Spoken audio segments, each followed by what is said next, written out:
தேவன் நமக்கு கொடுத்திருக்கிற ஒரு வார்த்தை என்னவென்று சொன்னால், ஒரு பெருக்கத்தின் மாதம். ஹல்லேலூயா. நம்முடைய வாழ்க்கையில எதெல்லாம் குறைவாய் இருக்கிறதோ அவைகள் எல்லாவற்றிலும் தேவன் ஒரு பெருக்கத்தை கொடுக்கிறவராய் இருக்கிறார். நம்முடைய வாழ்க்கையில சுகம் குறைவாய் இருக்கலாம், பலன் குறைவா இருக்கலாம், நன்மைகள் குறைவா இருக்கலாம், பணம் குறைவா இருக்கலாம். எதெல்லாம் நம்முடைய வாழ்க்கையில குறைவா இருக்கிறதோ அதை நிறைவாக்குகிற மாதமாய் இந்த மாதம் இருக்கும். நல்ல ஒரு ஆமீன் சொல்லுங்க. உங்க ஆமீனை பார்த்தா தர்றவரும் தராம போயிடுவார். அல்லேலூயா, அல்லேலூயா. ஆமீன். பக்கத்துல பார்த்து சொல்லுங்க, இது பெருக்கத்தின் மாதம். அல்லேலூயா. ஆமீன். இது பெருக்கத்தின் மாதம். ஆமீன். ஸ்தோத்திரம். ஆமீன். இங்க இருக்கிற இந்த சூழ்நிலை பேக்ரவுண்ட் லைட்டா நான் சொல்லிட்டு நான் ஆண்டவர் கொடுத்த வார்த்தைக்கு நேரா நான் போக போறேன். இஸ்ரவேல் ஜனங்கள் இஸ்ரவேல்ல இருக்கும் பொழுது அவர்களை பாபிலோன் ராஜா நேபுகாத்நேச்சார் வந்து அவர்களை சிறைப்பிடித்து கொண்டு போகிறான். சிறைப்பிடித்து கொண்டு போகிறவன் என்ன செய்கிறான் அப்படின்னா, 3 காலகட்டத்தில் வந்து தன் ஜனங்களை சிறைப்பிடித்து கொண்டு போகிறான். இஸ்ரவேல் ஜனங்களை முதலாவது அவனை சிறைப்பிடித்து போன அதுலதான் நம்ம வாசிக்கிறோம், சாத்ராக், மேஷாக், ஆபேத்நேகோ, தானியேல் இவர்கள் சிறைப்பிடித்து கொண்டு போகப்பட்டார்கள். 2வது சிறையிருப்புல தான் எசேக்கியேல் தீர்க்கதரிசி போகிறார்.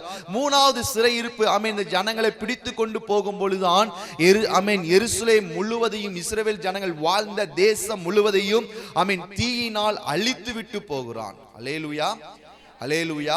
ஆமென். சோதரா, இப்போ தேசம் எப்படி மாறிட்டு அப்படின்னா, தேசம் பாழாய் போய்விட்டது. தேசத்துல மரம் கிடையாது, செடி கிடையாது, கொடி கிடையாது, தண்ணி கிடையாது, எதுவுமே இல்லாத தேசத்தை வனாந்தரமாக்கி விட்டு போய்விட்டார்கள். தேசம் நல்ல செல்வ செழிப்பாய் இருந்தது, யோர்தான் நதி ஓடுகிற தேசமாய் இருந்தது. ஆனா இப்போ தேசம் சோதரம் நன்மை இழந்து பாழாய் கிடக்கிறது. தேசத்துல ஒரு நன்மை கூட இல்ல. அப்படிப்பட்ட ஒரு தேசத்தை குறித்து தான் ஆண்டவர் தன் ஜனங்களோடு கூட பேசுகிறார். என்ன பேசுகிறார் அப்படின்னா, உன் தேசத்தை நான் ஆசீர்வதிக்க போகிறேன், உன் தேசத்துல இன்னும் நான் பெருக்கத்தை கொண்டு வர போகிறேன், உன் தேசத்துல எதெல்லாம் இழந்து போனதோ அது எல்லாம் நான் தேசத்துல மறுபடியும் நான் கொடுக்க போகிறேன். அதெல்லாம் நீ என்ன செய் அப்படின்னா, உன் கூடாரத்தின் இடத்தை நீ விசாலமாக்கு, உன் வாசஸ்தலங்களின் திரைகள் விரிவாகட்டும். அல்லேலூயா.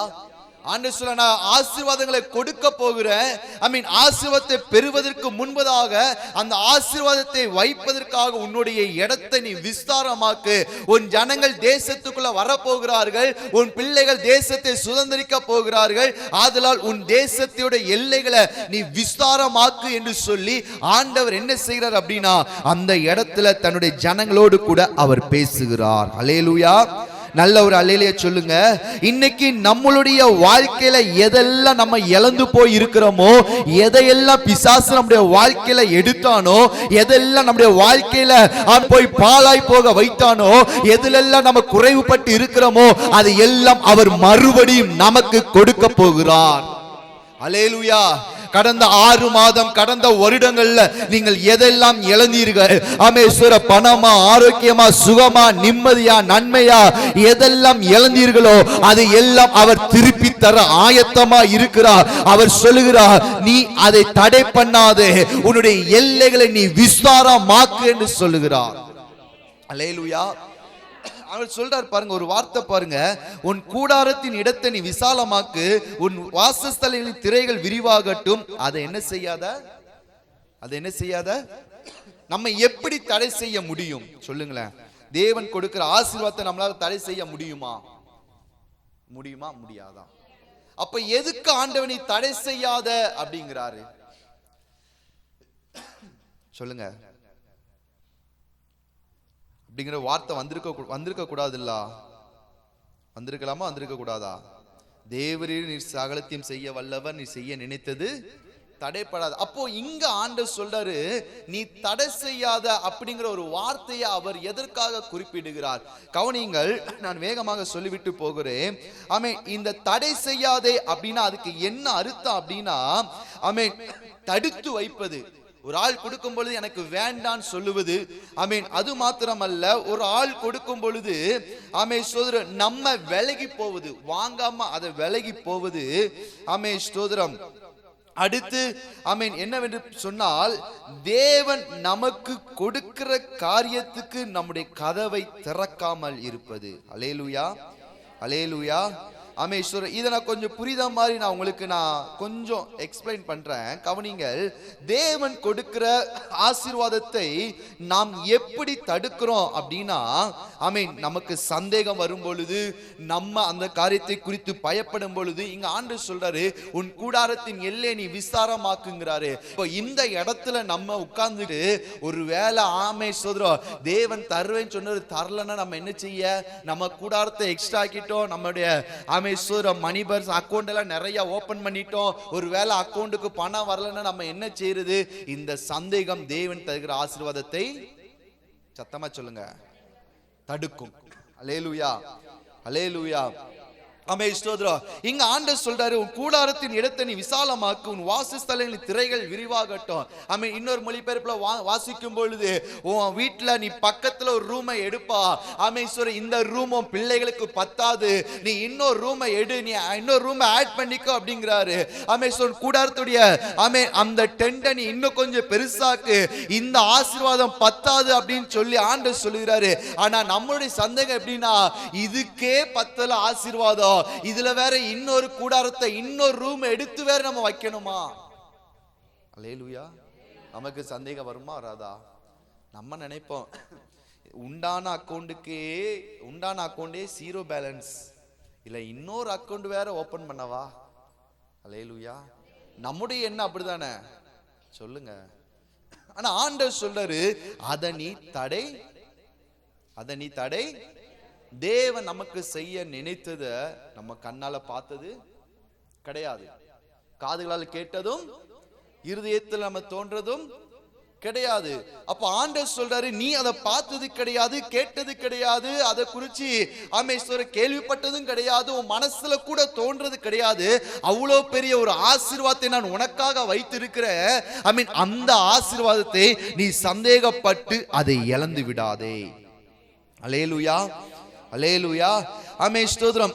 நீ பயந்து அதை இழந்து விடாத. கிட்டத்தட்ட இஸ்ரவேல் ஜனங்கள் 70 வருஷம் தன் தேசத்தை விட்டு இன்னொரு தேசத்துல போய் அடிமையா இருக்கிறாங்க. அந்த ஜனங்கள் வரதுக்கு முன்னாடி தான் ஆண்டு இந்த காரியத்தை பேசுறாரு. இப்ப ஜனங்களுக்கு ஒரு வேளை பயம் இருக்கும், ஒருவேளை ஜனங்கள் வரலன்னா, நம்ம பிள்ளைங்க மறுபடியும் நம்ம தேசத்துக்கு வரலன்னா, நம்ம பெரிய அளவுல நம்ம கூடாரத்தெல்லாம் போட்டு வச்சிருக்கிறோம், மத்தவங்க பார்த்தா என்ன பேசுவாங்க அப்படிங்கிற பயம். அல்லேலூயா. சூழ்நிலையை பார்த்த பயம், மனுஷங்களை பார்த்து பயம், பிரச்சனையை பார்த்து பயம், வியாதியை பார்த்து பயம். பயமும் சந்தேகமும் தேவன் தருகிற ஆசீர்வாதத்தை தடுத்து வைக்கிறதா இருக்கிறது. அல்லேலூயா, அல்லேலூயா. அதனால ஆண்டவர் சொல்றாரு, நீ தடை செய்யாத, நான் உனக்கு ஒரு ஆசீர்வாதத்தை தர்றேன், நான் உனக்கு ஒரு பெருக்கத்தை தருகிறேன், நீ அதை தடுக்காத. நம்ம நினைக்கிற, எனக்கு இப்ப இருக்கிறதுக்கே எனக்கு போதுமான அளவு பணம் இல்ல, இப்ப இருக்கிற பிரச்சனையை டேலி பண்ணதுக்கு எனக்கு பணம் இல்ல, இப்ப இருக்கிற சூழ்நிலையை கடந்து போறதுக்கே பணம் இல்ல. ஆண்டவர் சொல்ல, அதை பெருசாக்குங்கிறாரு, உன் சிந்தனையை பெருசாக்கு, உன் எண்ணத்தை பெருசாக்குன்னு சொல்றாரு. ஆண்டவர் சொல்ல, நீ தடை பண்ணாத, அவர் உனக்கு என்ன சொல்லுகிறாரோ அதன்படி நீங்கள் செய்யும் பொழுது நீங்கள் எதிர்பாராத unexpected blessings அது உங்களுடைய வாழ்க்கையில வந்து சேரும். அல்லேலூயா, அல்லேலூயா. அதனால ஆண்டவர் சொல்றாரு பாருங்க, அடுத்த வசனத்துல பாருங்க, நீ வலது புறத்திலும் இடது புறத்திலும் இடம் கொண்டு பெறுவாய். ஆமென். 4வது வசனத்துல சொல்றாரு, நீ பயப்படாத, நீ வெட்கப்படுவது இல்ல, உன்னுடைய கூடாரத்தை விஸ்தாரமாக்க நீ பயப்படாத. தேவன் சொன்ன வார்த்தைகளை குறித்து பயப்படாத, மனுஷங்களை பார்த்து பயப்படாத, சூழ்நிலைகளை பார்த்து பயப்படாத. அவர் உன்னை ஆசீர்வதிக்க நினைத்து விட்டார், அதை ஒருவனும் தடுக்க முடியாது. அல்லேலூயா. ஒருவனும் தடுக்க முடியாது. ஆனா நம்மளால நம்முடைய ஆசீர்வாதத்தை தடுக்க முடியுமா, முடியாதா? முடியும். அல்லேலூயா, அல்லேலூயா. ஒரு காரியம் சொல்றேன், கவனிங்க. தேவன் நமக்கு நிறைய வாக்குத்தத்தங்கள், தீர்க்க தரிசனங்களை சொல்றாரு. அது ஏன் நம்முடைய வாழ்க்கையில நடக்க மாட்டேங்குது? உங்க வாழ்க்கையில நடக்குதா இல்லையா? சத்தமா சொல்லுங்க. நடக்கல. ஏன் நடக்கல? சந்தேகப்படுறது வேற. ஆண்டு கொடுத்த வாக்குத்தத்தம் உங்ககிட்ட இருக்குதா? முதல்ல அதை சொல்லுங்க.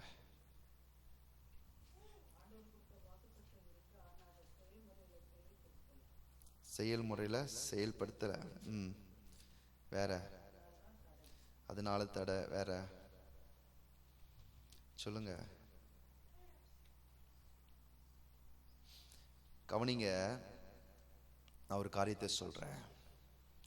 ஏன் நம்முடைய வாழ்க்கையில வாக்குத்தத்தங்கள் நிறைவேறல அப்படின்னா, ஆண்டவர் ஒரு உவமை ஆண்டவர் சொல்றாரு. விதைக்கிற ஒருவன் விதைக்க புறப்பட்டான். அவன் விதைக்கையில் சில விதை எங்க விழுந்துச்சு? வழி அருகே விழுந்து. வழி அருகே விழுந்த விதையை யார் எடுத்தா? ஆகாயத்து பறவைகள் எடுத்துட்டு போயிடுச்சு.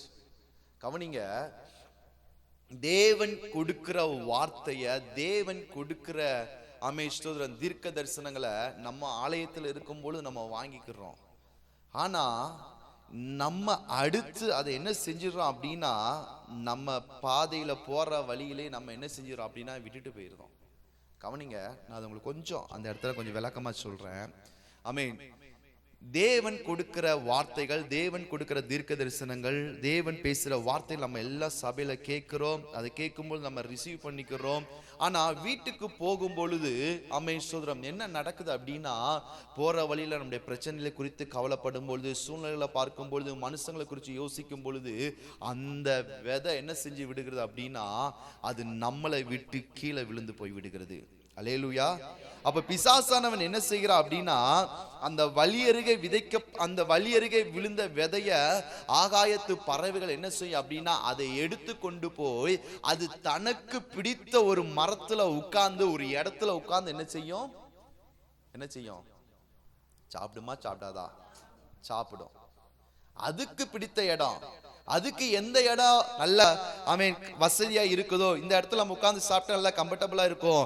சோ இது நமக்கு தொந்தரவு இல்லாத இடம் சொல்லி ஒரு இடத்துல கொண்டு போய் அதை என்ன செய்யும்? சொல்லுங்க, சாப்பிடும். அப்படிதானே? சோ அதே போலதான் நம்ம வாழ்க்கையில கவனிங்க, தேவன் கொடுக்கிற வார்த்தைகள், தேவன் கொடுக்கிற அந்த தீர்க்க தரிசனங்கள், இது எல்லாவற்றையும் நம்ம போற போக்கில் நம்ம சூழ்நிலையை பார்த்து, பிரச்சனையை பார்த்து நம்ம கீழே விட்டுட்டு போயிரும். பிசாசானவன் அதை பொறுக்கி கொண்டு போய் அதை அவனுக்கு வச்சு கொள்ளுகிறான். அல்லது அவனுக்கு பிடித்த இடத்துல, பிடித்த குடும்பத்துல, பிடித்த காரியத்துல அவன் என்ன செய்கிறான் அப்படின்னா கொடுக்கிறான். ஹல்லேலூயா. கவனிங்கள், நாம் எப்படி அந்த விதையை இழந்து போகிறோம், எப்படி வாக்குத்தத்தத்தை இழந்து போகிறோம். ஸ்தோத்திரம். நம்ம அதை எப்படி சுதந்திரித்துக் கொள்ள வேண்டும் என்று சொன்னால், சூழ்நிலையை குறித்து நம்ம யோசிக்கும் பொழுது, ஸ்தோத்திரம், சங்கீதம் 1:2 வசனம் சொல்லுது, கர்த்தருடைய வேதத்தில் இரவும் பகலும் தியானமா இருக்கிற மனுஷன் பாக்கியவான். தியானம் என்று சொன்னால் ஹீப்ருல என்ன சொல்லுகிறாங்க அப்படின்னா, மீண்டும் மீண்டும் அந்த காரியத்தை சொல்லிக் கொண்டே இருப்பது. மீண்டும் மீண்டும் அந்த காரியத்தை சொல்லிக் கொண்டே இருப்பது, அல்லது அத மனசுல வச்சு அதை ரொம்ப ஆராய்வது. கவனிங்க, தியானம் என்று சொன்னால் தேவன் நமக்கு கொடுக்கிற வாக்குத்தத்தங்கள், தேவன் நமக்கு கொடுக்கிற வசனங்களை நாம் என்ன செய்ய வேண்டும் என்று சொன்னால், அதை மீண்டும் மீண்டும் நாம் நம்முடைய வாயில வைத்து, அல்லது நம்ம அதை மீண்டும் மீண்டும் முணுமுணுத்துக்கிட்டே இருக்கணும், அதை குறித்து பேசிக்கொண்டே இருக்கணும். தேவன் கொடுத்த வாக்குத்தத்தத்தை, இந்த மாத ஆண்டவர் என்னை பெருக செய்வார், என் பணத்துல ஒரு பெருக்க வரும், என் வாழ்க்கையில ஒரு பெருக்க வரும், என் எல்லைகள் ஒரு பெருக்க வரும், என் ஆசீர்வாதத்துல ஒரு பெருக்க வரும், என் சுகத்துல ஒரு பெருக்க வரும், என் மேன்மையில ஒரு பெருக்க வரும், என் வாழ்க்கையில ஒரு பெருக்க வரும், என் ஜாப்ல ஒரு பெருக்க வரும் என்று சொல்லி நம்ம அதை அப்படியே சொல்லிக் கொண்டு இருக்க அந்த வார்த்தைகள் நம்முடைய வாழ்க்கையில செயல்பட ஆரம்பிக்கும். அல்லேலூயா, அல்லேலூயா, ஆமென், ஸ்தோத்திரம். ஆண்டவர் சொல்றாரு, நாம அப்படி அந்த வார்த்தைகளை அறிக்கை செய்யாதபடியினால அந்த வார்த்தைகள் நம்முடைய வாழ்க்கையில முளைக்க தொடங்குவது. ஒரு விதையை விதைச்சிட்டு நம்ம போனா போதுமா? அதுக்கு என்ன செய்யணும்? தினமும் காலையிலும் சாயங்காலம் போய். அப்ப ஆண்டவர் என்ன சொல்றார் அப்படின்னா, அவர் நமக்கு சொன்ன வார்த்தை நம்முடைய வாழ்க்கையில நிறைவேற வேண்டும் என்று சொன்னால், அந்த வாக்குத்தத்தங்களை மறுபடியும் மறுபடியும் நம்ம என்ன செய்யணும்? சொல்லிக்கொண்டே இருக்கணும். அல்லேலூயா. அல்லேலூயா. அதனால யோசுவா 1:8 வாசிக்கும் பொழுது ஆண்டவர் யோசுவாவை பார்த்து சொல்லுகிறார். ஆமென்.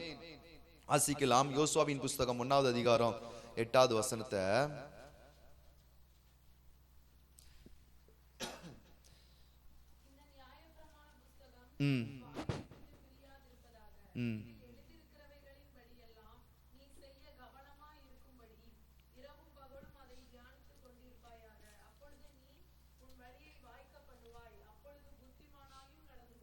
அல்லேலூயா.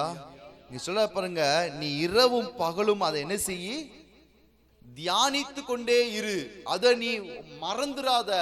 நீ அப்படி தியானித்து கொண்டே இருப்பாய் என்று சொன்னால் ஆமென் ஸ்தோத்திரம், என்ன நடக்கும் அப்படின்னா, நீ உன் வழியை வாய்க்க பண்ணுவாய், அப்பொழுது புத்திமானாயும் நடந்து கொள்ளுவாய். அப்படின்னா நீ அந்த வசனத்தை சொல்ல சொல்ல சொல்ல உன் வாழ்க்கையில நீ எடுத்து வைக்கிற ஒவ்வொரு ஸ்டெப்பும் அது செழிப்பா இருக்கும். அல்லேலூயா, அல்லேலூயா. அதனால்தான் ஆமென் ஸ்தோத்திரம், சங்கீதம் 1வது சங்கீதத்துல வாசிக்கும் பொழுது ஆமென் ஸ்தோத்திரம், அங்க வசனம் சொல்லுகிறது, கர்த்தருடைய வேதத்தில் இரவும் பகலும் தியானமாய் இருக்கிற மனுஷன் பாக்கியவான், அவன் நீர்க்கால்களின் ஓரமாய் நடப்பட்டு தன் காலத்தில் தன் கனியை தந்து இலையுதிராது இருக்கிற மரத்தை போல் இருப்பான், அவன் செய்வதெல்லாம் வாய்க்கும். கவனிங்க, தேவன் கொடுக்கிற வார்த்தையை நம்ம மறுபடியும் நம்ம தியானித்து கொண்டே இருக்க இருக்க, அதை மறுபடியும் அறிக்கை செஞ்சு கொண்டே இருக்க, நாம் தண்ணீரின் பக்கத்துல இருக்கிற ஒரு மரத்தை போல நாம் செழிப்பா இருப்போம். அது மாத்திரமல்ல, நாம் செய்வது எல்லாம் அது வாய்த்து கொண்டே இருக்கும். ஒன்று கூட அது ஃபெயிலியர் ஆகாது. ஆண்டவர் சொல்லுகிறார், என் வார்த்தை நீ தியானிக்க தியானிக்க அந்த வார்த்தை உன் வாழ்க்கையை மாற்றும். என் வார்த்தை நீ தியானிக்க தியானிக்க பட்டு போன வாழ்க்கையில செழிப்பு வரும். என் வார்த்தை நீ தியானிக்க தியானிக்க நீ செய்கிற காரியங்கள் எல்லாம் அது சக்சஸா மாறும். என் வார்த்தையை தியானிக்க தியானிக்க உனக்காக புதிய வழிகள் திறக்கப்படும். என் வார்த்தைகளை தியானிக்க தியானிக்க உன் வாழ்க்கையில புதிய வழிகள் திறக்கப்படும். வார்த்தையை தியானிக்க தியானிக்க உனக்கு முன்பாக சத்துருக்கள் நிற்க முடியாது. என் வார்த்தையை தியானிக்க தியானிக்க உனக்கு முன்பாக பலவான் நிற்க முடியாது. துன்மார்க்கன் அவன் தூளை போல பறந்து போவான். ஆண்டவர் சொல்லுகிறார், இந்த 7வது மாதத்துல உன் ஆசீர்வாதத்தை நீ தடை செய்யாத, உன் நன்மையை தடை செய்யாத, நீ பயப்படாத, நீ சந்தேகப்படாத. அவன் சொல்லுகிறார், உன் கூடாரத்தின் எல்லை நீ விஸ்தாரமாக்கு, அதை நான் நிரப்ப போகிறேன். பாழாய் போனவைகள் எல்லாம் மறுபடி எடுப்பித்து கட்ட போகிறேன். எது எல்லாம் உன் வாழ்க்கையில பாழாய் போயிருக்கிறதோ, எது எல்லாம் வெறுமையா இருக்கிறதோ, எதெல்லாம் ஒன்றும் இல்லாமல் இருக்கிறதோ, அவைகள்ல ஒரு புதிய துவக்கம், புதிய நன்மைகள், புதிய ஆசீர்வாதங்கள் வெளிப்படுகிறது. நீ வெட்கப்பட்டு போவது இல்லை, நீ பயப்படாதே. அல்லேலூயா, அல்லேலூயா. அவர் சொல்ல, நீ பயப்படாத. அவர் சொன்ன வார்த்தையை மாத்திரம் நம்ம தியானித்து கொண்டே இருந்தால் போதும். அவர் சொன்ன வார்த்தையை மாத்திரம் நீங்க சொல்லிக்கொண்டே இருந்தால் போதும். அவர் எல்லாவற்றையும் செய்து முடிப்பார். அந்த வார்த்தை உங்க வாழ்க்கையில எல்லாவற்றையும் செய்து முடிக்கும். அவருடைய வார்த்தை வெறுமையாய் திரும்புவது இல்லை. அவருடைய வார்த்தை தரையில விழுந்து போவது இல்லை. அந்த வார்த்தை பட்டு போன உங்க வாழ்க்கைய, வெறுமையாய் இருக்கிற உங்க வாழ்க்கைய, வனாந்தரமாய் இருக்கிற வாழ்க்கைய அது செழிப்பாய் மாற்றும். அல்லேலூயா, அல்லேலூயா. செடி எதுவுமே இல்லாம, மரம் எதுவுமே இல்லாத ஒரு வெறுமையான இடமா இருக்கலாம். அந்த இடத்துல ஒரு விதைய விதைச்சி, கனால்கள் இப்படி ஒரு வீடியோ பார்த்தேன். ஃபாரின்ல ஒரு பாலைவனமா இருந்த இடத்துல ஒருத்தர் செடிகளை நட்டு 40 வருஷம் நினைக்கிறேன், அது எத்தனையோ ஏக்கர் பெரிய காடாவே மாத்திட்டாராம். அல்லேலூயா. வெறுமையா, வெறும் வனாந்திரமா, வெறும் மண் அதுமா கிடந்த இடத்துல அவர் விதைச்சு இன்னைக்கு அது பல ஏக்கர்ல பெரிய காடா மாத்திட்டாராம். கவனிங்கள், இந்த வார்த்தை என்கிற விதைய நீங்க அறிக்கை செய்ய பேச பேச அதை முணுமுணுக்க இந்த வார்த்தை, இந்த விதை என்ன செய்யும் அப்படின்னா, வனாந்திரமா இருக்கிற உங்க வாழ்க்கைய அது செழிப்பாய் மாத்தும். அல்லேலூயா, அல்லேலூயா. ஆமென் ஸ்தோத்திரம். இந்த வனாந்தரத்தை யாருமே விரும்ப மாட்டாங்க, இந்த வனாந்தரத்துக்கு யாருமே வர மாட்டாங்க. ஆனா இந்த வனாந்தர செழிப்பாய் மாறினா, இந்த வனாந்தர செழிப்பாய் மாறும் பொழுது இந்த செழிப்புல வந்து தஞ்சம் அடையணும் என்று சொல்லி திரள் கூட்டம் வரும்.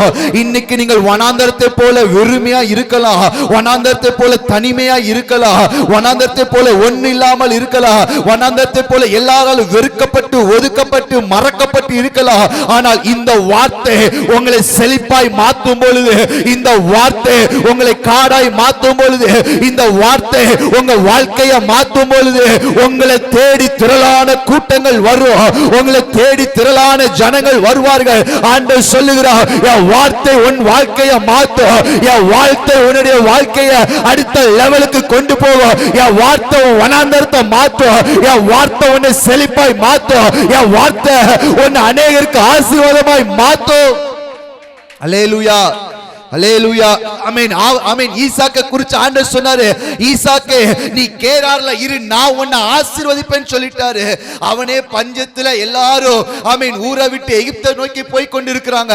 இவன் ஆண்டவர் சொன்ன வார்த்தையை நம்பி அவன் கேரார்ல இருக்கிறான். அந்த கேரார்ல அவன் இருக்கும்போது இவன் விதை விதைக்கும் போது எல்லாரும் சொல்லியிருப்பாங்க, தேசத்துல மழை இல்ல, தேசம் பஞ்சத்துல இருக்குது, நீ என்ன தைரியத்துல விதைக்கிற, உன் விதையெல்லாம் வீணா போகும், அதை வைத்திருந்தா கூட கொஞ்ச நாளைக்கு நல்லா சாப்பிட்டுக்கலாம் சொல்லிருக்கலாம். ஆனா ஈசாக்குக்கு தெரியும், ஆமென், என்ன ஆசீர்வதிப்பை சொல்லி இருக்கிறாரு, அந்த வார்த்தை என்கிட்ட இருக்கிறது, அந்த வார்த்தை என்கிட்ட இருக்கிற வரைக்கும் என் ஆசீர்வாதத்துக்கு குறைவு இருக்காது. ஆமென், அந்த வார்த்தை என்கிட்ட இருக்கிற வரைக்கும் நான் கையிட்டு செய்கிற வேலைகள்ல ஆசீர்வாதம் இருக்கும், நான் ஆசீர்வாதமா இருப்பேன் என்கிற தைரியத்துல தேசமே எதிராய் நின்றாலும் இவன் விதைக்க ஆரம்பிச்சா, தண்ணி இல்ல, மழை இல்ல, எதுவும் இல்லதா, ஆனால் இவன் விதைத்த விதை அது 100 மடங்கு பலனை கொடுத்தது. இன்னைக்கு ஆண்டவர் உங்களை பார்த்து சொல்லுகிறார், ஆமென், வனாந்தரமா இருக்கலாம், எத்தனை பேர் எதிராய் நின்னாலும் அவருடைய வார்த்தை உங்ககிட்ட இருக்கும் என்று சொன்னார், நீ செய்கிற காரியம் அது சக்சஸ் ஆய் மாறும். அல்லேலூயா, அல்லேலூயா. ஆமென் ஸ்தோத்திரம். ஈசாக்கு இருந்த தேசத்தில் இருக்கிற அபிமெலேக்கு எல்லாரும் போய் கிணறு தோன்றாங்க, ஆனா தண்ணி இல்ல. ஆனா ஈசாக்கு தோன்றா, அவன் தோன்ற இடமெல்லாம் தண்ணி வந்து கொண்டே இருக்கிறது. ஆமென். இப்போ ஈசாக்கு கிட்ட வந்து வாக்குவாதம் பண்றாங்க, ஈசாக்கு கிட்ட வந்து சண்டை போடுறாங்க, ஈசாக்கு என் தேசத்தை விட்டு ஓடிப்போன்னு துரத்துறாங்க. ஆனா ஈசாக்குக்கு தெரியும், ஆமென், நான் போகிற இடமெல்லாம் ஆசீர்வாதமாய் மாறும், நான் போகிற இடமெல்லாம் அது வனாந்தரமா இருக்கலாம். ஆனா அவர் என்னை பார்த்து சொல்லி இருக்கிறாரு, நீ ஆசீர்வாதமா இருப்பாய் சொல்லி இருக்கிறாரு. நான் வனாந்தரத்துல போய் இருந்தாலும் இந்த வனாந்தரத்தை ஆமென் அந்த வார்த்தை செழிப்பாய் மாற்றும். அல்லேலூயா, அல்லேலூயா. அந்த வார்த்தையை அவன் பிடித்துக் கொண்டான். ஆமெஸ்வர ஜனங்கள் துரத்தலாம், ராஜா துரத்தலாம், நீ ஆமெஸ்வர ஊரை விட்டு ஊருக்கு வெளியில போய் துரத்தலாம், எங்கனாலும் நீ போய்க்கொன்னு சொல்லி துரத்தலாம். ஆனா இவனுக்கு கவலையே இல்ல. காரணம், வானத்தையும் பூமியும் உண்டாக்கின கர்த்தர் ஈசாக்க பார்த்து சொல்லி இருக்கிறாரு, நீ இரு, நான் உன்னை ஆசீர்வதிப்பேன்னு சொல்லி இருக்கிறாரு. அந்த வார்த்தையை இவன் பிடித்துக் கொண்டான். வனாந்தரத்தில் இருந்தாலும் என்னை ஆசீர்வதிக்க அவரால் முடியும். நான் வெறுமையா இருந்தாலும் என்னை ஆசீர்வதிக்க முடியும். நான் வனாந்தரத்தில் விதைகளை நட்டு வைத்தாலும் என்னை ஆசீர்வதிக்க அவரால் முடியும். அவர் இருக்கிற வரைக்கும் எனக்கு கவலை இல்லை, அவர் இருக்கிற வரைக்கும் எனக்கு பயம் இல்லை, அவர் இருக்கிற வரைக்கும் எனக்கு தோல்வி இல்லை, அவர் இருக்கிற வரைக்கும் என் வாழ்க்கையில் எதை குறித்து நான் யோசிக்கல, அவர் சொல்லி இருக்கிறார், நான் செய்வேன். அல்லேலூயா, அல்லேலூயா. அப்ப கவனிங்க, ஆண்டவர் சொன்ன வார்த்தையை நம்ம பிடித்து கொண்டா நம்ம வாழ்க்கை மாறும். அல்லேலூயா, அல்லேலூயா. நம்ம இருக்கிற இடம் எப்படிங்கிறது நமக்கு கவலை இல்லை. நம்ம இருக்கிற இடம் எப்படிப்பட்ட இடம்னு நம்ம யோசிக்க வேண்டாம். நம்ம இருக்கிற இடம் எப்படிப்பட்ட இடம் நம்ம பயப்பட வேண்டாம். ஆனா ஆண்டவருடைய வார்த்தை இருந்துச்சுன்னா நம்ம எப்படிப்பட்ட இடத்துல இருந்தாலும் அந்த இடத்தோடைய சூழ்நிலையை நம்மளால மாத்த முடியும். அல்லேலூயா, அல்லேலூயா. அப்ப ஆண்டவர் சொல்றாரு, நான் உன்னை பெருக பண்ணுவேன். அல்லேலூயா. நீ பயப்படாத, நீ பயப்படாத, நீ சந்தேகப்படாத. அவர் சொல்ல, உன் எல்லைகளை நீ விஸ்தாரமாக்கு, நம்முடைய எல்லைகள் விஸ்தாரமாகும் பொழுது நிச்சயம் ஒரு ஆசீர்வாதம் வரும். அல்லேலூயா, அல்லேலூயா. பாருங்க, வாசிக்கலாம். ஆதியாகமத்தின் புஸ்தகம் 26:3 பாருங்க. இந்த தேசத்திலே வாசம் பண்ணு. வேகமா எடுத்து வாசிங்க.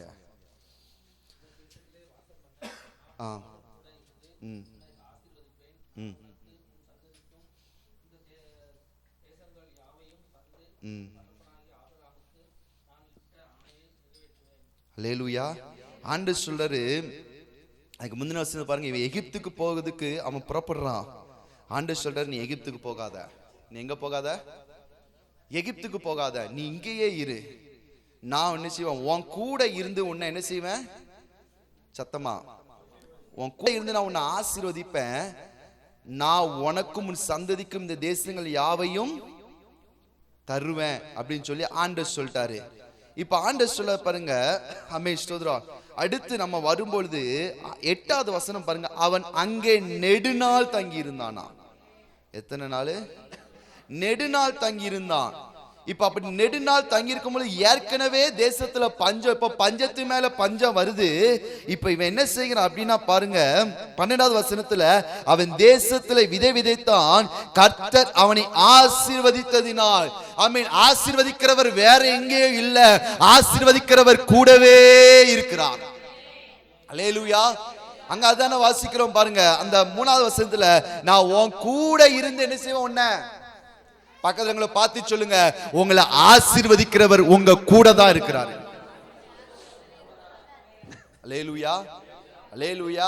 நம்ம கூட எப்படி இருக்கிறாரு? வார்த்தையாய் இருக்கிறார். அல்லேலூயா. யோவான்ல வாசிக்கிறோம், ஆதியிலே வார்த்தை இருந்தது, அந்த வார்த்தை தேவனிடத்தில் இருந்தது, அந்த வார்த்தை தேவனாய் இருந்தது. இப்போ அவன் கூட இருந்து உன்னை ஆசீர்வதிப்ப அந்த வார்த்தை அவனுக்கு இருக்குது. இப்போ அந்த வார்த்தையை வச்சு அவன் என்ன செய்கிறான் அப்படின்னா, தேசத்துல விதை விதைக்க ஆரம்பிக்கிறா. தேசத்துல தண்ணி இல்ல, பஞ்சம்தான். ஆனாலும் வசனம் சொல்லுகிறது, கர்த்தர் அவனை ஆசீர்வதித்ததினால் அவன் என்ன எப்படி மாறினானா?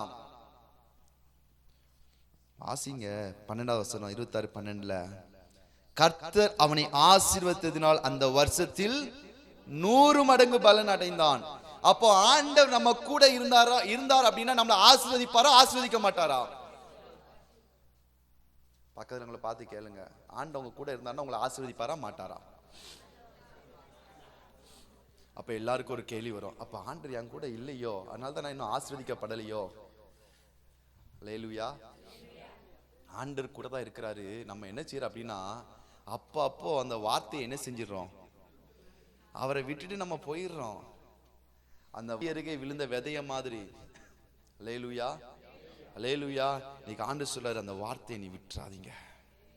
அல்லேலூயா.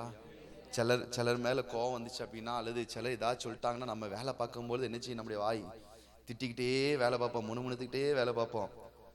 ஆனா இங்க ஆண்டவர் சொல்றாரு, அதுதான் தியானமா. அந்த முணுமுணுக்கிறோம் பாத்தீங்களா, அதுதான் என்னது? தியானம். அப்போ கவனிங்க, அப்ப நம்ம இவ்வளவு நாள் நம்ம என்னத்தை தியானம் பண்ணியிருக்கிறோம்? என்ன வார்த்தையெல்லாம் தியானம் பண்ணியிருக்கிறோம்? மற்றவங்களை திட்டிக்கிட்டே நம்ம தியானம் பண்ணிக்கிறோம். ஸோ அதுதான் நம்முடைய வாழ்க்கைக்குள்ள, அதுதான் நம்முடைய வாழ்க்கைக்குள்ள என்ன செஞ்சிருக்கிறோம்? விதைச்சிருக்கிறோம். அல்லேலூயா. உங்களுக்கு புரியும் நான் நினைக்கிறேன். அல்லேலூயா. அப்போ நம்முடைய வாழ்க்கையில ஏன் ஆசீர்வாதத்துக்குள்ள போகல அப்படின்னா, நம்ம என்ன செய்யல அப்படின்னா, நல்ல விதைய விதைக்காம என்னத்தை விதைச்சிருக்கிறோம்? களைய விதைச்சிருக்கிறோம்.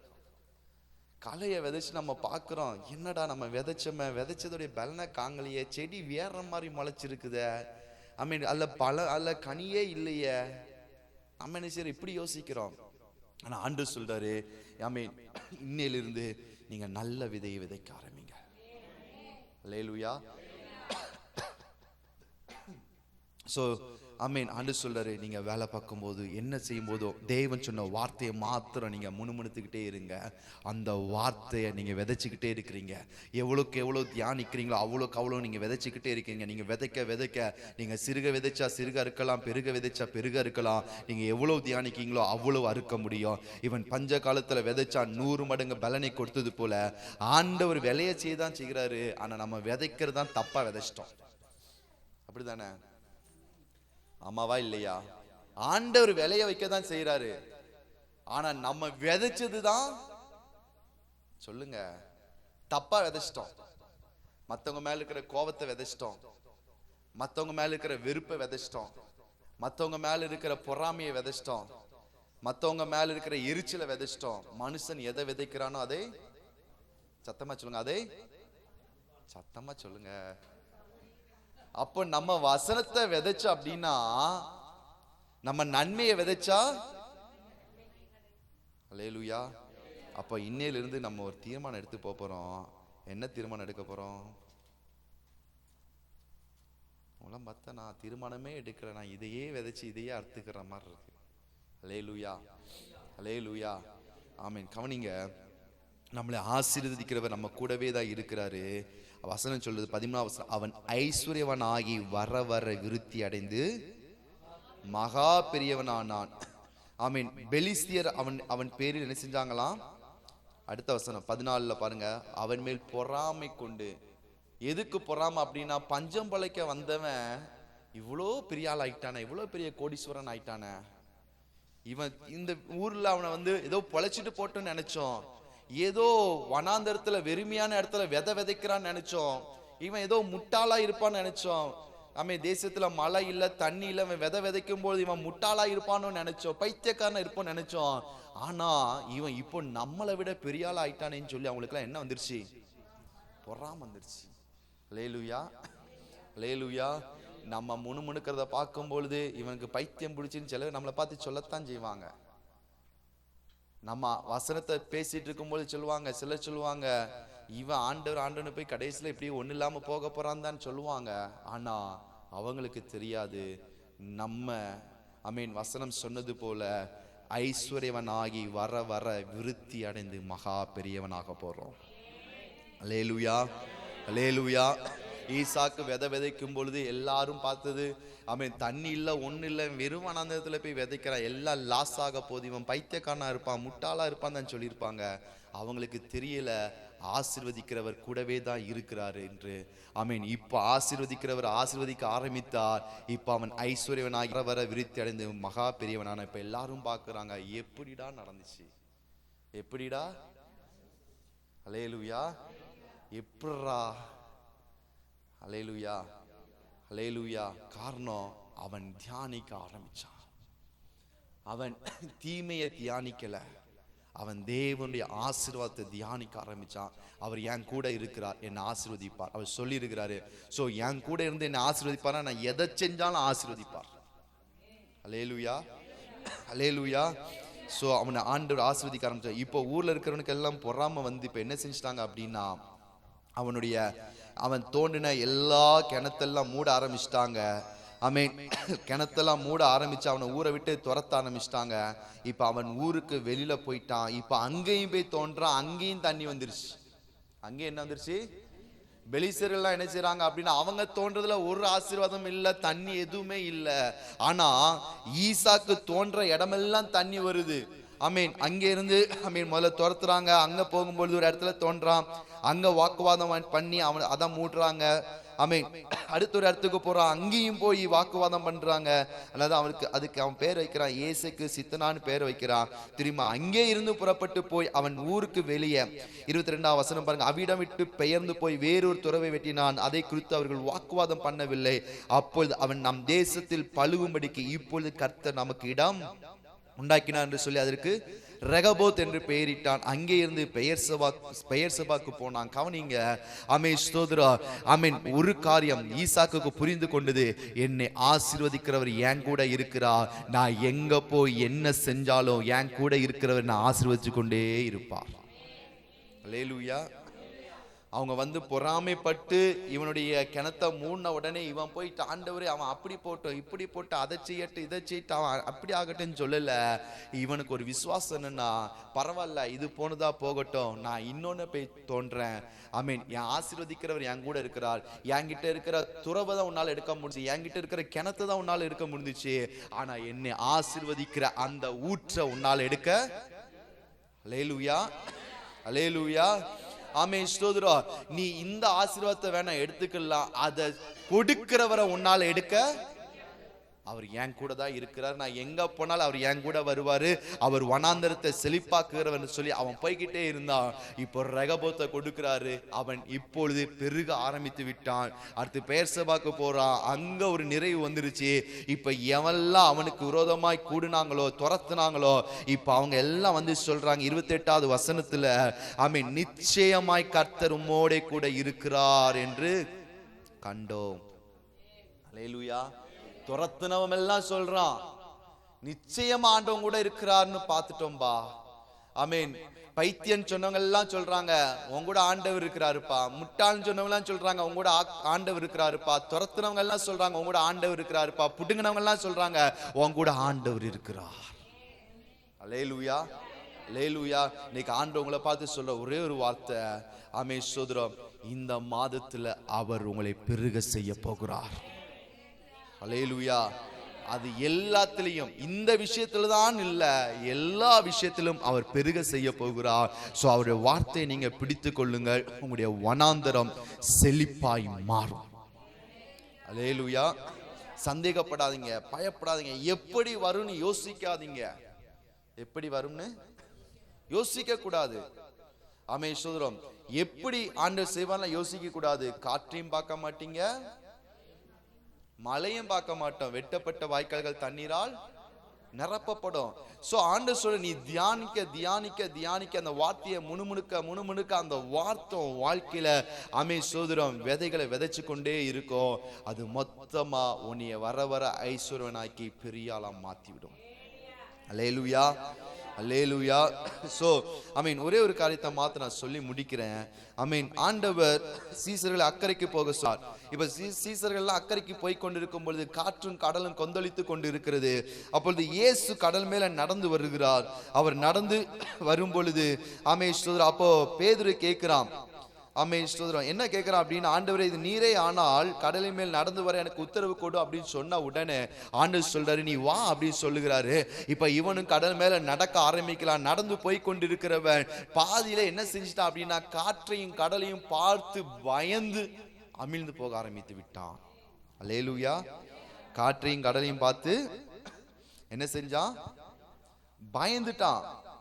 பயந்து அவன் அமிழ்ந்து போகையில் இதுவரைக்கும் அவன் வந்து ஆமென் அவன் என்ன செய்யல அப்படின்னா, அவன் அமிழ்ந்து போகல.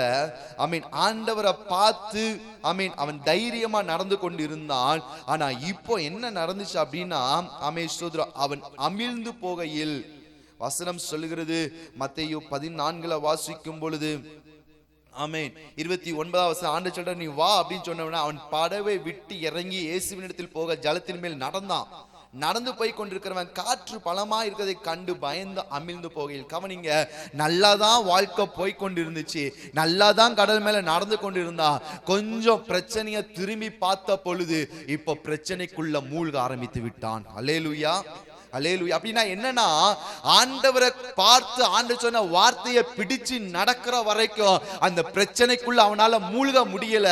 எப்போ ஆண்டவரை விட்டுட்டு காற்றையோ அந்த கடலையும் பார்த்து பயந்தானோ அப்போ பிரச்சனைக்குள்ள மூழ்க ஆரம்பிச்சிட்டான். அப்போ நம்முடைய வாழ்க்கையில நாம் நிறைய நேரத்துல பிரச்சனைகளை பார்த்து பயப்படும் பொழுதுதான் நம்முடைய சூழ்நிலைகளுக்குள்ள நம்ம மூழ்க ஆரம்பிக்கிறோம். ஆண்டவர் சொல்றாரு, என் வார்த்தையை பிடிச்சுக்கோ, இந்த வார்த்தை உன்னை வெளியே கொண்டு வரும். அல்லேலூயா. இந்த வார்த்தை உங்களை ஐஸ்வர்யவனாகி வர வர உங்களை பெரிய மனுஷனாய் மாத்தி விடும். அல்லேலூயா. இன்னைக்கு இந்த வார்த்தைகளை நீங்க சொல்லும் பொழுது, இந்த வார்த்தைகளை பேசும் பொழுது மற்றவங்களை பார்த்து பைத்தியம்னு சொல்லலாம், மற்றவங்களை பார்த்து நினைக்கலாம், மற்றவங்களை பார்த்து சிரிக்கலாம். நீங்க அதை குறித்து கவலைப்படவே வேண்டாம். உங்களை ஆசீர்வதிக்கிறவர் உங்க கூடவே இருக்கிறார். நீங்கள் எதை விதைக்கிறீர்களோ அதை அறுவடை செய்வீர்கள். நீங்கள் விதைக்க விதைக்க விதைக்க அது உங்க வாழ்க்கையில 100 மடங்கு பலனை தந்து கொண்டே இருக்கும். ஆண்டவர் சொல்றாரு, என் வார்த்தை நீ வித, என் வார்த்தை உன் வாழ்க்கையில நன்மையை கொண்டு வரும். என் வார்த்தை நீ செய்கிறது எல்லாம் வாய்க்க பண்ணும். என் வார்த்தை உன்னை புத்திமானாய் மாத்தும். என் வார்த்தை உனக்காக வழிகளை திறக்கும். என் வார்த்தை தேசத்தில் உன்னை உயர்த்தி வைக்கும். என் வார்த்தை உன்னை சுகமாக்கும். என் வார்த்தை உன்னை விடுதலையாக்கும். என் வார்த்தை உனக்கு அற்புதத்தை செய்யும். என் வார்த்தை உன் வெறுமையா மாத்தும். என் வார்த்தை உன் கண்ணீரை மாத்தும். என் வார்த்தை உன் சூழ்நிலைகளை மாத்தும். என் வார்த்தையை நீ விட்டுறாத. அல்லேலூயா, அல்லேலூயா. அப்போ நம்ம எதை விதைக்கிறோமோ அதை என்ன செய்வோம் சொல்லுங்க? அறுவடை செய்வோம். நம்ம எதை விதைக்கிறோம் இன்னைக்கு கொஞ்சம் யோசிச்சு பாருங்க. இது வரைக்கும் நம்ம சொல்லுவோம், ஆண்டவர் சொல்லி ஏன் நடக்கல அப்படின்னா, நம்ம விதைச்சதெல்லாம் களைகளை விதைச்சிட்டோம். வாங்கினது என்னமோ நல்ல விதை தான், ஆனா விதைச்சது என்ன விதை? களைகளை. அல்லேலூயா. இன்னைக்கு ஆண்டவர் சொல்றாரு, அதை மாத்திருங்க. ஆண்டவர்கிட்ட வாங்கின அந்த விதையை நீங்க விதைங்க. சூழ்நிலைகள் உங்களுக்கு அகைன்ஸ்டா வரலாம், உங்களை நெகட்டிவா பேச வைக்கலாம், அவிசுவாசமா பேச வைக்கக்கூடிய சூழ்நிலைகள் வரலாம். ஆனா அந்த நேரத்துல நீங்க என்ன விதை விதைக்கிறீங்க? நல்ல விதையை விதைக்கிறீங்களா, களையை விதைக்கிறீங்களா? அதுதான் நம்ம அறுவடை செய்வோம். அல்லேலூயா. இன்னைக்கு ஆண்டவர் நமக்கு என்ன விதையை கொடுத்திருக்கிறார்? நல்ல விதை. என்ன விதை? தேவனுடைய வார்த்தை. என்ன வார்த்தை? அதை சொல்லுங்க. பெருக செய்வார். இன்னைக்கு நமக்கு கிடைச்சிருக்கிற விதை என்னது? பெருக்கத்தின் விதை. அல்லேலூயா. நம்ம அதை எதுலெல்லாம் விதைக்கிறோமோ அதுலெல்லாம் அறுவடை செய்வோம். அல்லேலூயா. வியாழ விதைக்கிறீங்களா, சுகத்தை அறுவடை செய்வீங்க. உங்களுடைய ஃபினான்சியலில் விதைக்கிறீங்களா, ஃபினான்சியல் அறுவடை செய்வீங்க. உங்களுடைய சூழ்நிலையில் விதைக்கிறீங்களா, அதில் அறுவடை செய்வீங்க. அவர் விதையை கொடுத்துட்டார். விதைக்க வேண்டியது நம்ம தான். அல்லேலூயா. விதைக்கிறவன் விதைக்கும் போது சில வித வழியருக விழுந்துச்சு, சில வித கற்பாறையில் விழுந்துச்சு, சில வித முள்ளுக்குள்ள விழுந்துச்சு. ஆனா நல்ல நிலத்துல விழுந்த விதை 30, 60, 100 பலன் கொடுத்துச்சு. அப்போ நம்ம ஆண்டவர் விதையை கொடுத்துட்டாரு. நம்ம எதுல விதைக்க போகிறோம்? அப்படியே இருக்கிற இடங்கள்ல அப்படியே நம்ம எல்லாம் எழுப்பி நிக்கலாம். நம்ம எதுல விதைக்க போகிறோம்? அவர் கொடுத்த விதைய அவர் சொல்லிட்டாரு, நான் பெருக செய்வேன்னு சொல்லிட்டாரு. நீ அதை தடை செய்யாதன்னு சொல்லிட்டாரு. இப்ப எல்லாம் நம்ம எல்லாம் ஜெபிக்க ஆரம்பிக்கலாம். கண்களை மூடி, அப்படியே கண்களை மூடி உங்க கையை உயர்த்தி, யாரையும் பார்க்க வேண்டாம், எல்லாம் கண்களை மூடி கையை உயர்த்தி ஆண்டுட்டு சொல்லுங்க, ஆண்டவரே இதுவரைக்கும் நான் விதைத்த களைகள் எல்லாம் நான் பிடுங்கி போடுறேன். ஆண்டவரே, ஆண்டு சொல்லுங்க, இதுவரைக்கும் நான் விதைத்த களைகளை ஆண்டவரே, நான் நல்ல நிலத்துல களைகளை விதைச்சிட்ட ஆண்டவரே, அதனால்தான் என் நிலம் இப்படி மாறிடுச்சு, என் வாழ்க்கை இப்படி மாறிடுச்சு. இன்னைக்கு அது எல்லாத்தையும் நான் பிடுங்கி போடுறேன்ப்பா, அது எல்லாத்தையும் நான் பிடுங்கி போடுறேன்ப்பா. ஆண்டுட்டு சொல்லுங்க, எல்லாரும் சொல்லுங்க, ஐ அது எல்லாத்தையும் நான் பிடுங்கி போட்டுக்கிறேன். ஆண்டவரே, நெகட்டிவான வார்த்தைகளை பேசிட்டு ஆண்டவரே, தேவையில்லாத நிறைய வார்த்தைகளை பேசி நான் விதைச்சிட்டேன்பா. இன்னைக்கு அதெல்லாம் நான் பிட்டிங்கி போடுறேன். இன்னைக்கு அதெல்லாம் பிட்டிங்கி போடுறேன். இயேசுவின் நாமத்தில் நான் பிட்டிங்கி போடுகிறப்பா. என் நிலத்தை நான் சுத்திகரிக்கிறேன். என் நிலத்தை நான் சுத்திகரிக்கிறேன்பா. என் நிலத்தை நான் சுத்திகரிக்கிறேன்பா. என் நிலத்தை நான் சுத்திகரிக்கிறேன்பா. எஸ் ஆண்டுட்டு சொல்லுங்க, என் நிலத்தை நான் சுத்திகரிக்கிறேன். சொல்லுங்க, என் நிலத்தை நான் சுத்திகரிக்கிறேன். என் நிலத்தை நான் சுத்திகரிக்கிறேன்பா. இயேசுவின் நாமத்தில் நிலத்தை சுத்திகரிக்கிறேன்பா. நான் சுத்திகரிக்கிறேன்பா. இப்போ உங்க நிலத்தை உங்க விதையை விதைக்க ஆரம்பிங்க. எதுலெல்லாம் நீங்க விதைக்கணும்னு நினைக்கிறீங்களோ அதுலெல்லாம் விதைக்க ஆரம்பிங்க. எந்த சூழ்நிலைகளில் விதைக்க ஆரம்பிக்கிறீங்க. வியாதி இருக்கிறவங்க சொல்லுங்க, ஆண்டவரே சுகத்தை விதைக்கிற ஆண்டவரே. சொல்லுங்க, சுகத்தை நான் விதைக்கிற ஆண்டவரே. கடன் இருக்கிறவங்க சொல்லுங்க, நான் ஃபினான்ஸை நான் விதைக்கிற ஆண்டவரே. என் ஃபினான்ஸில் ஒரு மாற்றம் வரட்டும், நான் ஃபினான்ஸில் ஒரு மாற்றம் வரட்டும்பா, நான் நம்புற ஆண்டவரே. சொல்லுங்க, ஜெபிக்க ஆரம்பிங்க. ஹல்லேலூயா. ஆமென், ஆமென், ஆமென், ஆமென். நீங்க ஜெபிக்க ஆரம்பிங்க. அவர் விதையை கொடுத்துட்டார், நீங்க விதைக்க ஆரம்பிங்க. நீங்க சொல்லி ஜெபம் பண்ணுங்க. ஆண்டவரே, என் ஃபினான்சியல், என்னுடைய நெருக்கம், என் உபத்திரவம், என் வேதனை, என் பாடுகள், என் கஷ்டம், என் வியாதி எல்லாம் மாறட்டும் ஆண்டவரே. இப்போ நான் விதைக்க ஆரம்பிக்கிறேன். ஆண்டவரே சொல்லுங்க, நீங்க ஜெபிக்க ஆரம்பிங்க. ஓ ராஷாபா ரிஹத்துடாபா ரபலபா. நீங்க விதைக்க ஆரம்பிங்க. நீங்க இன்னைக்கு எதை விதைக்கிறீங்களோ அதை தான் நீங்க அறுக்க போறீங்க. எந்த சூழ்நிலையா இருக்கலாம், எந்த காரியமா இருக்கலாம். உங்களை ஆசீர்வதிக்கிறவர் உங்க கூடவே தான் இருக்கிறாரு. உங்களை ஆசீர்வதிக்கிறவர் உங்க கூடவே தான் இருக்கிறாரு. அவர் வேற எங்கேயுமே இல்லை. உங்க கூட இருந்து உங்களை ஆசீர்வதிப்பார்.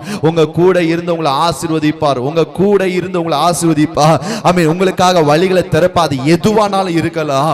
இன்னைக்கு நீங்க கேளுங்க, ஆமென் சோர கேளுங்க, அவர் கொடுக்க ஆயத்தமா இருக்கிறாரு. ஆமென் சோர சந்தேகப்படாதீங்க, பயப்படாதீங்க. ஆமென் சோர நீங்க ஆண்டவர்ட்ட கேக்குறீங்க, அவர் உங்களை கூட இருந்து உங்களை ஆசீர்வதிப்பா, உங்க வனாந்தரத்தை செழிப்பாய் மாத்துவா, உங்க வெறுமையை நிறைவாய் மாத்துவா, உங்க கண்ணீரை சந்தோஷமாய் மாத்துவா. எதுவா இருந்தாலும் ஆமென் சோர எதுவா இருந்தாலும் இன்னையிலிருந்து அந்த வார்த்தையை நீங்க ஆமென் சோர தியானிக்க ஆரம்பிங்க. அந்த வார்த்தையை முணுமுணுக்க ஆரம்பிங்க. நான் ஆசீர்வாதமா இருப்பேன், நான் சுகமா இருப்பேன், நான் விடுதலையா இருப்பேன், நான் நல்லா இருப்பேன். ஆமென். என் பிசினஸ் ஆண்டு இன்னும் ஆசீர்வதிப்பா, என் வருமானங்களை இன்னும் ஆசீர்வதிப்பா.